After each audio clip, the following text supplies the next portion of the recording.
Hi everybody, Dr. Joe here. I hope you enjoyed the practice of your second meditation, finding the sweet spot of the generous present moment. Now, I ended that episode by reminding you that as long as you keep your attention on everything known in your life, in other words, those emotions that are connected to certain memories, the anticipation of a predictable future, the different people, objects, things, places in your life, your pain, your emotions, it makes sense then that all of your attention is connected to your body. All of your attention is connected to all the known elements in your life, your environment, and your environment is made of bodies, people, objects, things, places.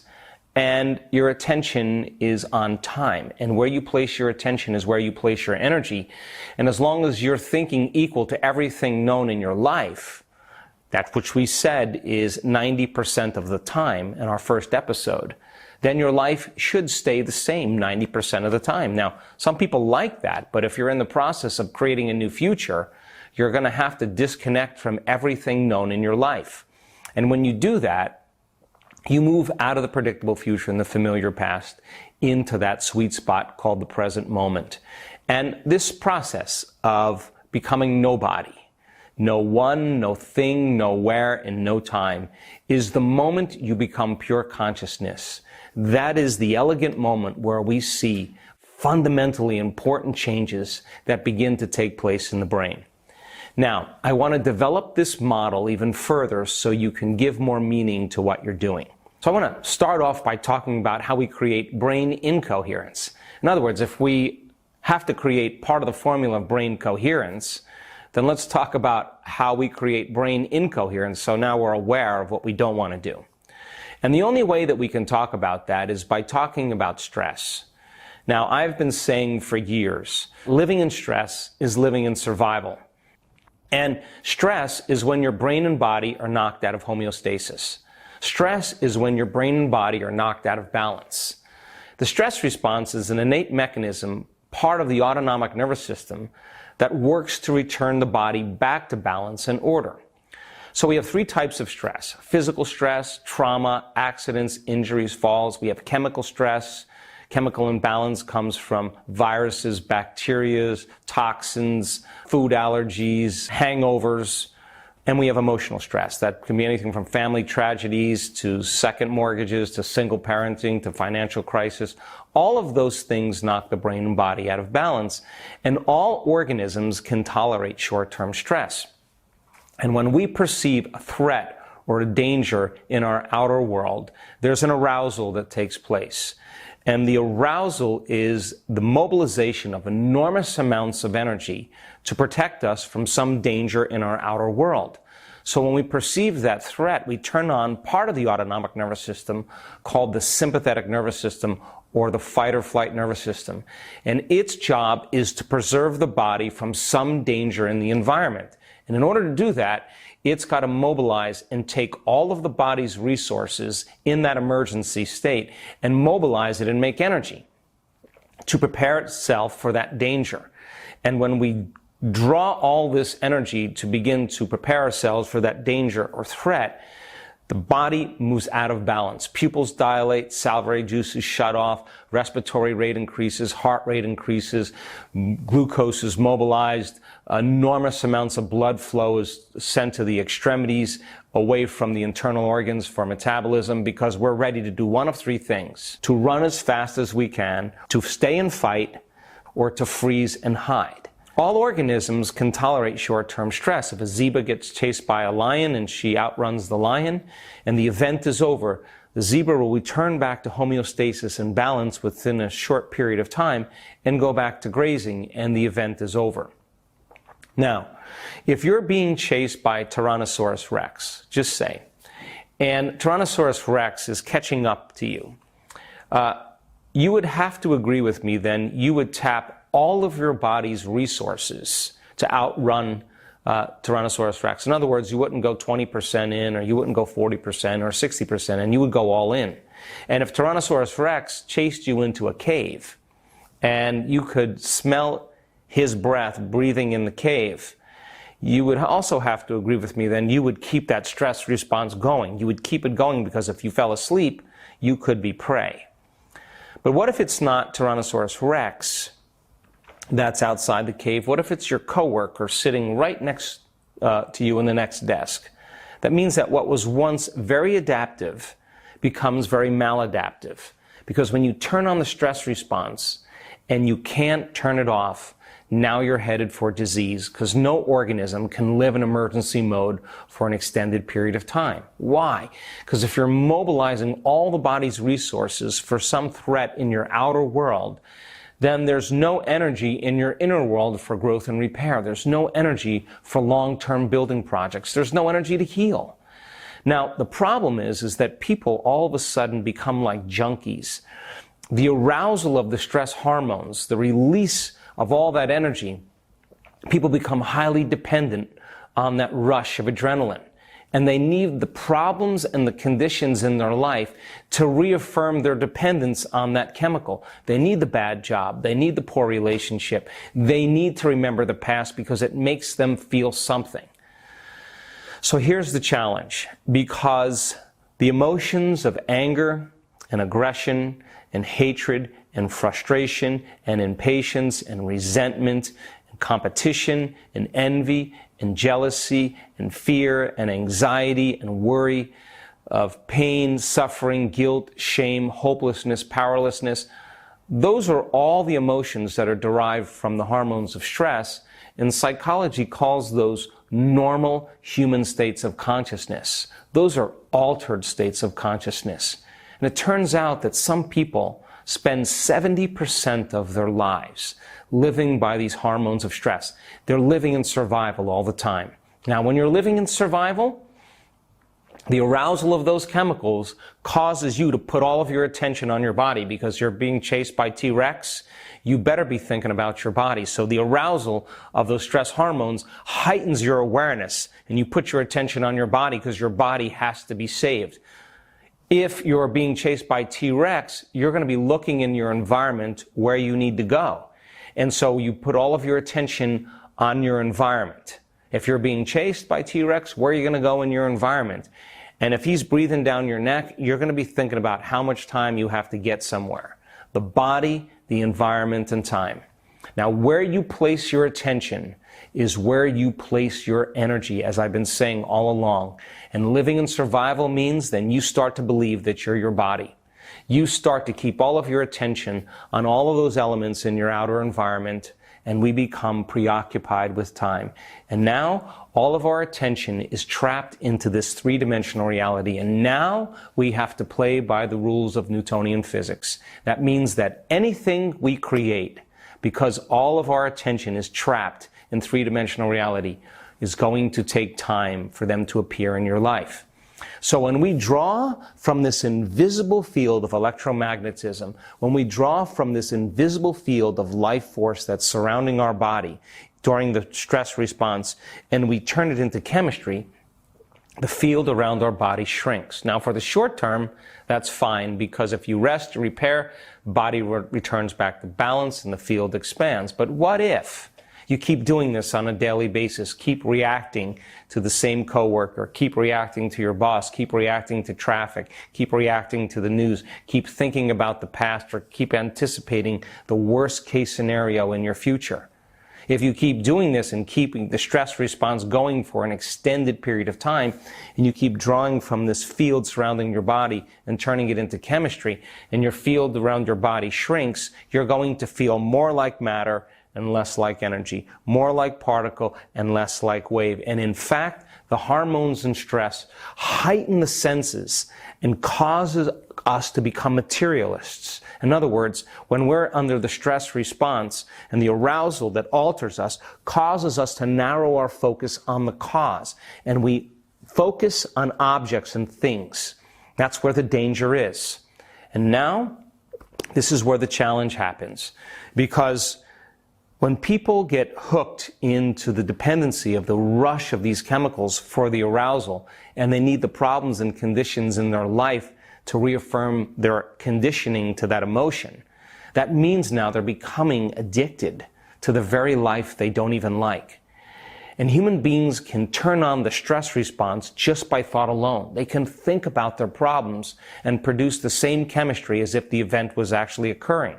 Now, they're becoming addicted to their own thoughts.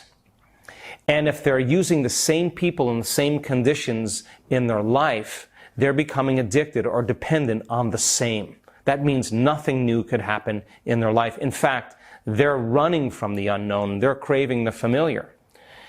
And if it's a scientific fact that the hormones of stress downregulate genes and create disease, wow, it makes sense then that we can turn on the stress response just by thought alone. Our thoughts can literally make us sick. So is it possible then that our thoughts can make us well? And we've done research to prove that you can strengthen your immune system in 4 days just by trading those limited emotions of survival for elevated emotions like gratitude, appreciation, joy, freedom, love. It's those elevated emotions then that strengthen the body and the immune system back into balance and health. So then, when we're under the gun of those fight or flight chemicals, and stress is created by not being able to predict something known, the perception that something is getting worse, or the loss of control. Now, that's what begins to trigger the stress response. So then when we feel a loss of control, when we feel like we can't predict the next moment, when we have the perception that something's getting worse, then we do the exact opposite. We try to control and predict everything in our life and change it. Now remember, every person, every object, everything, every body, every place has a neurological network in your brain, and because we've experienced them, it has an emotion associated with it. So then the moment we start losing control and we want to get control back, the arousal of the stress hormones begins to activate the brain and body to become super alert. And now we shift our attention from our boss to our spouse, to our coworkers, to running errands, to going to this place, to our cell phone, to our emails, to all of our problems. And like a lightning storm in the clouds, we start firing these different circuits in our brain. And they start firing out of order. And if you were to measure the brain when we do this, the brain starts functioning very incoherently. And when the brain is incoherent, we're incoherent. And when the brain isn't working right, we're not working right. Now imagine that people do this on a daily basis, and over time, the brain begins to compartmentalize. It becomes like a house divided against itself, and the brain stays switched on into these super aroused states. And now the person is, all of their attention is on their environment, waiting for the next danger to occur. And out of the infinite potentials in the quantum field that exist, when we're living in survival, when we're living in stress, we will select the worst case scenario in our mind, and we will prepare for the worst. And we'll think about that future and begin to emotionally embrace that outcome in fear, in worry, in anxiety, in hostility. And it's the act of combining that vision of the future with the emotion of survival that's conditioning the body to begin to become the mind of that emotion. Now we're beginning to subconsciously become fearful, subconsciously become hostile. And so now that means to me that as a person selects the worst case scenario and prepare for the worst, there's better chances of survival if we prepare for the worst, because if anything less happens, more than likely we're prepared for it. So people spend the majority of their life living this way. And the brain gets stuck into a high gear, and it stays stuck in these aroused patterns. And it's always looking out of the landscape of the environment to see what could possibly be a danger and prepare for it. Now, people spend the majority of their lives living this way, and we've done enough brain scans to see that when a person gets stuck in this state, and the brain is stuck in that highly aroused state, that as they shift their attention from one person to one object, to a place, to another object, to a thing, and they start firing these circuits, and the brain starts functioning in that aroused state, and very incoherently, that if they're analyzing or thinking about the problems in their life while they're in that aroused state, they tend to make their brain worse. So if the hormones of stress then cause us to become materialists, and our senses become heightened. And the arousal of those stress hormones causes us to narrow our focus on the cause, and we draw from this invisible field of energy surrounding our body, turning it into chemistry, and the field around our body shrinks, and we feel more like matter and less like energy, and we're narrow our focus on everything material. Then all of a sudden we start to experience separation from everyone and everything. In other words, we're fooled into the illusion by our senses of separation. Now, the quantum model of reality says that we are connected to everything that exists beyond the material world. So then if we're living by the hormones of stress and we're experiencing separation, and there's me here and there's you there, then all of a sudden now, if I want to get things to occur in my life and I'm matter trying to influence matter because I believe I'm my body, all of my attention's on my body, all of my attention is on all the elements in my environment, and my attention is on time, and where I place my attention is where I place my energy, then all of my attention and energy is trapped in this three-dimensional reality. Then I got to play by the rules of Newtonian physics, which means that everything is going to take time as long as I believe I'm separate from everyone and everything. So here I am now, Joe Dispenza, one point of consciousness, one point of awareness, and let's say I wanted to walk to my car. Another point of consciousness, another point of awareness. If I'm matter executing or trying to change matter, it makes sense then as I move from one point to another point, one point of awareness to another point of awareness, my car, I have to move my body through space. And as I move my body through space, I experience time. So then everything that I create in this three-dimensional reality, I'm going to try to predict, I'm going to try to estimate, I'm going to try to forecast. It's going to be everything that I know to get what I want, and it's just going to take a certain amount of time. As an example, if I want to buy a house and I love the home and I don't have the money to pay for it, it makes sense that I'm going to have to work to pay for it.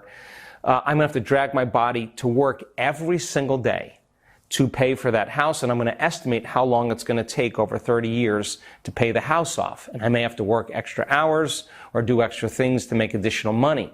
That's matter trying to influence matter.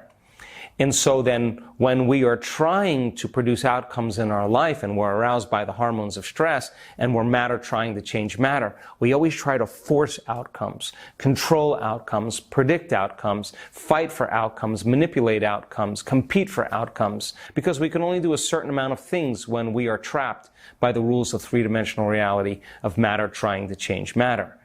By the same means, because we experience separation, there's me here, Joe Dispenza, and then I start thinking about my dreams. And most people place their dreams way out in their future.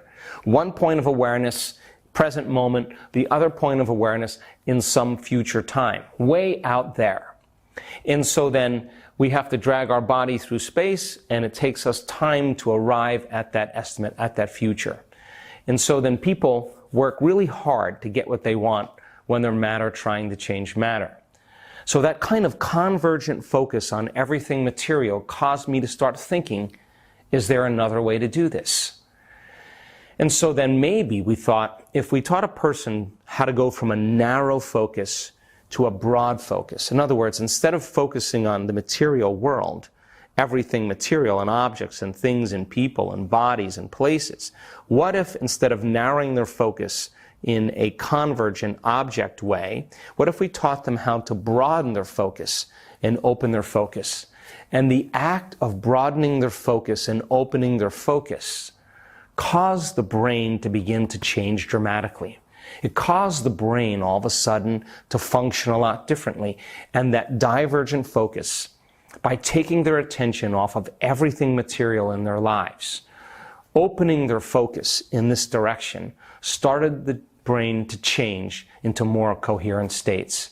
So in the next episode, I want to delve deeply into the understanding of brain coherence and give you your next exercise to influence how you're going to create from the field instead of from matter. I hope you enjoy it. Sit up.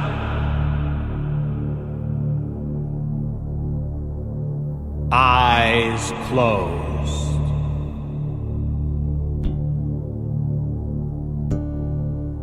Take a breath.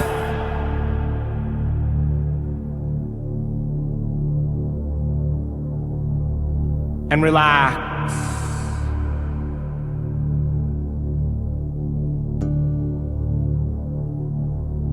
Your body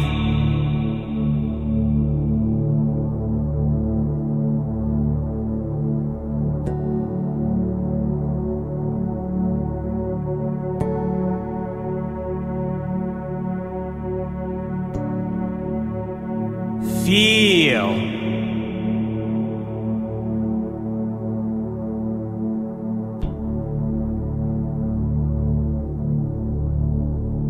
your body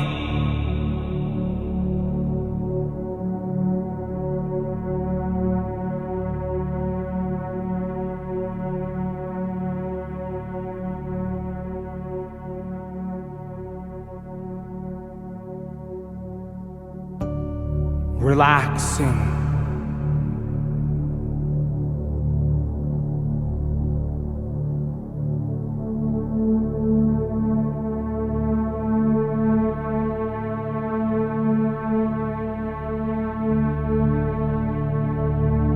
More.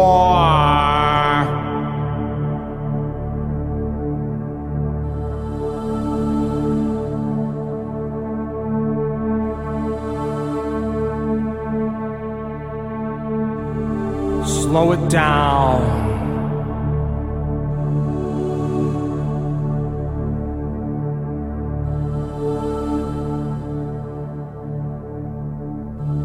And inhale all the way to the top. And hold it.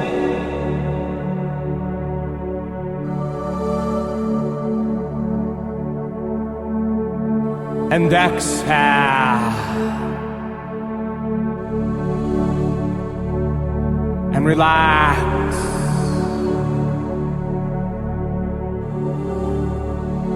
Into nothing.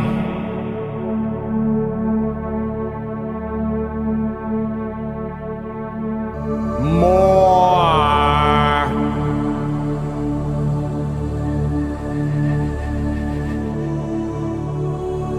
And inhale through your nose all the way.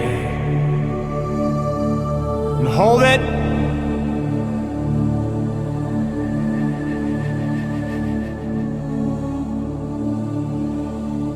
And exhale.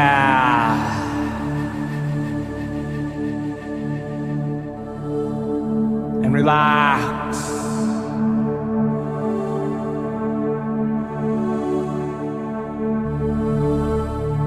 More.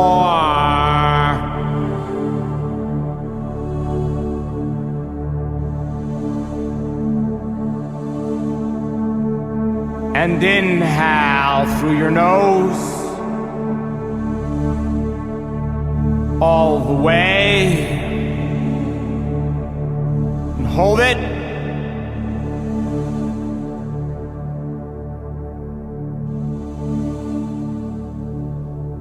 And exhale.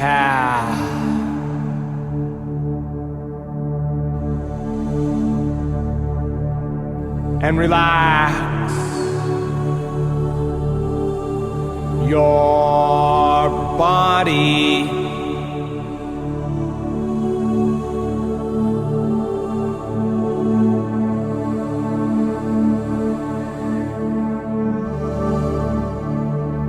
feel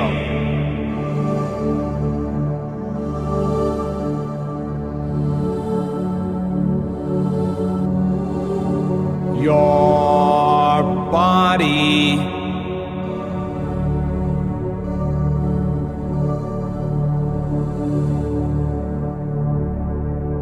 relaxing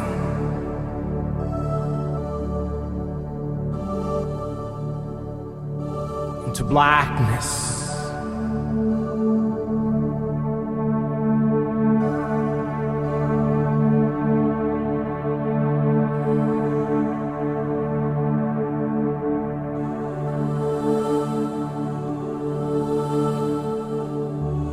And now it's time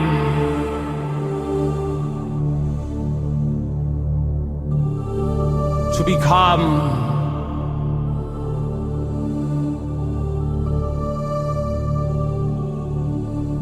nobody,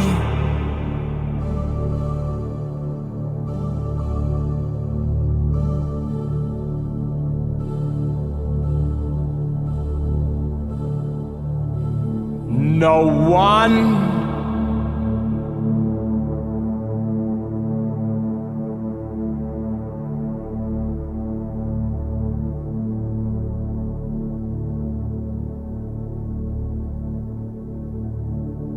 in nothing.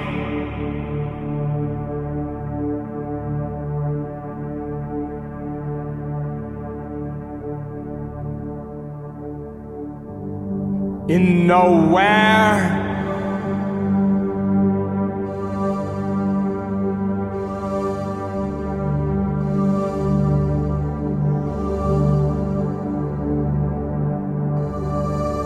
In no time.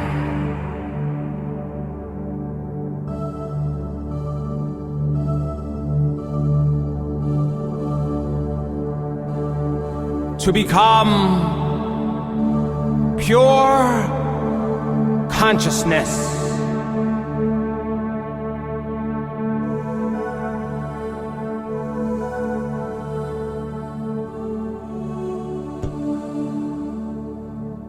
In a vacuum of space.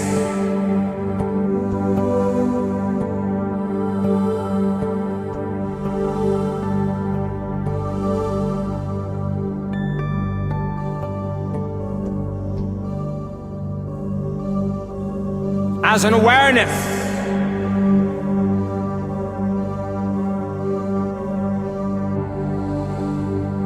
aware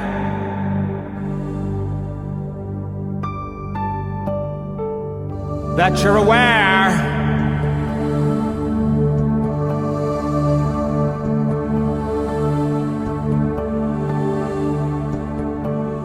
in this infinite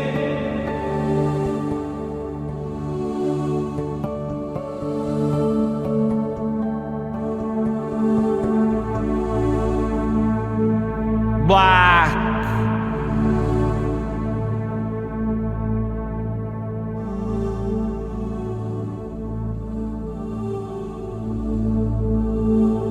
space.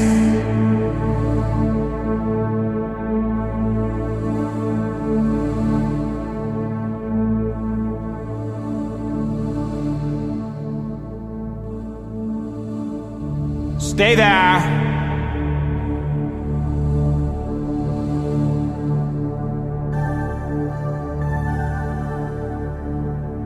Pay more attention to it.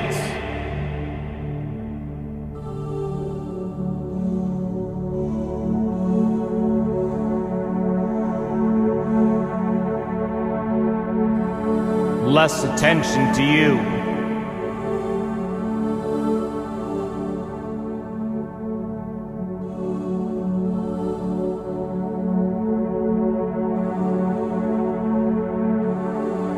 And invest all of your energy,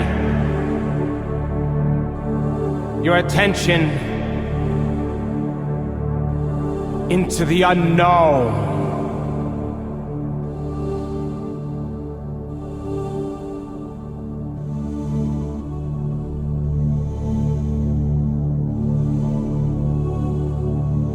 And the longer you linger in the unknown,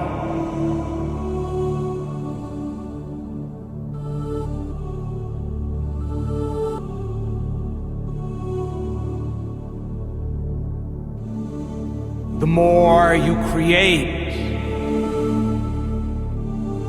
possibilities in your life.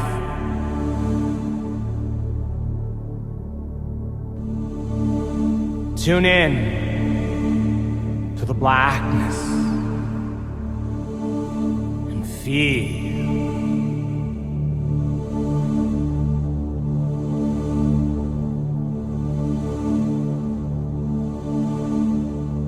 And lose yourself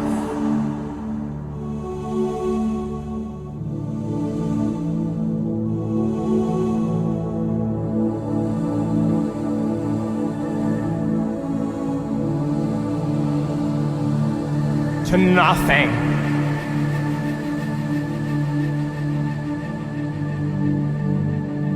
Trust.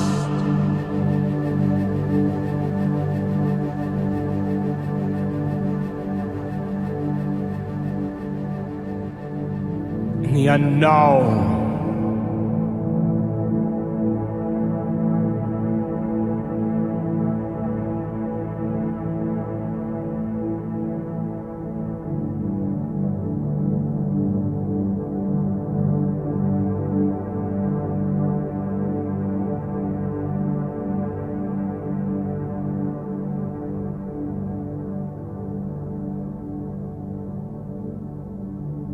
And if you find your mind returning to familiar things and objects, to familiar people, places, in your known familiar reality, to your body, to your habits or your emotions,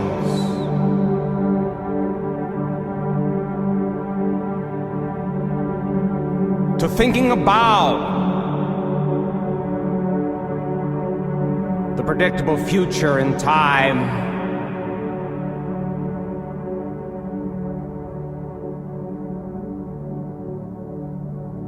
or remembering the familiar past in time.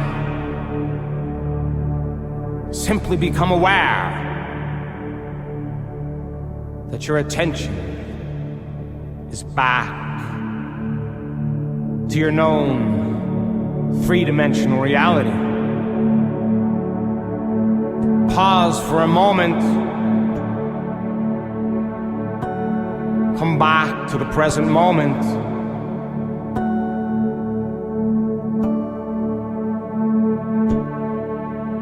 And unfold back into possibilities, the blackness.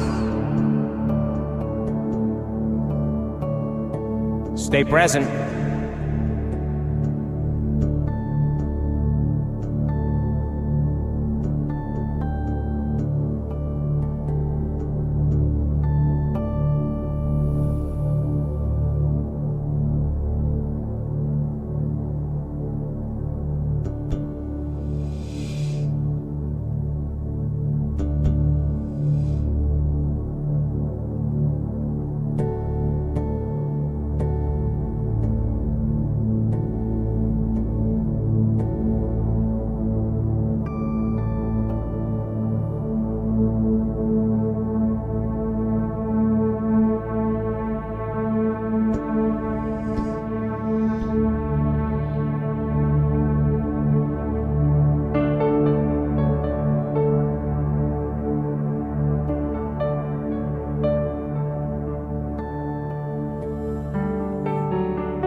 And now, slowly bring your awareness back to your body,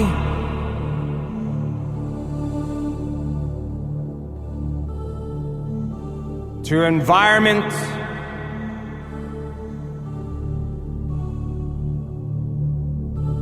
and to this time.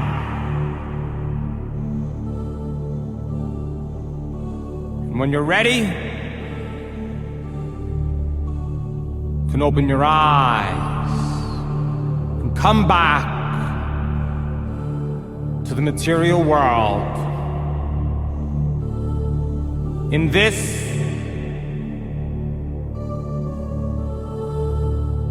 space and time.